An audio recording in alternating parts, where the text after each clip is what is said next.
kind of speaking formally and Doric, isn't this something that folk would always do?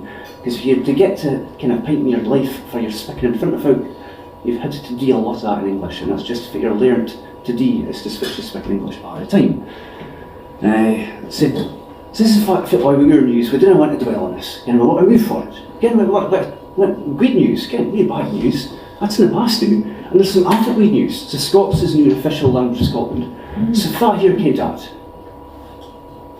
So it's 2, 3, 4. So this is a thing came with news. We have a problem with news in our country. Why does nobody care? It's Scots is the new official language of Scotland.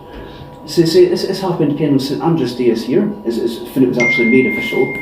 It came through Parliament in July. So this is awful good news for Scots and for Scotland. And it was something that had cross-party support. But anyway, with oorNews, what we're trying to do is we just didn't want any of this kind of divisive language.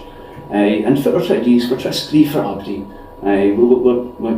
We're near about independence, it doesn't matter. Obviously we might scream about it and we'll scream about the facts, and everybody can make their own minds up about it. But we're aiming to scream for independent supporters, unionists, scream for everybody.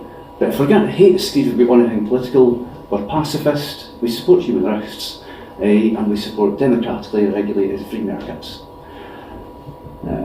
And for the new, what we mainly do is report on press releases. You fit on 20 with oorNews. So speaking Scots, Ken, if you travel around Scotland, you'll be like, okay, Scots is alive and real. Folk are speaking Scots all the time.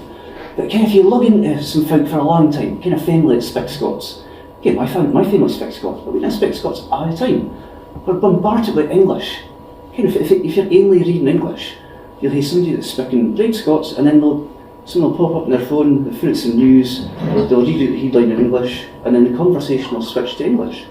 So one of the main aims that I'm trying to do with oorNews is to let folk ken about the world in Scots. So you can learn about the world in Scots, think about the world in Scots. So you're just not having to do this mental switching all the time between English and Scots. And what that does to you is it stops you from thinking in your own lead. And this is what we're trying to use to pick this right. So if you get onto the website, you can pick what sort of Scots you want to read. That'll bring up kind of a thing you can scroll through, and you'll kind of feed with all the different types of articles, and then you can click on an article and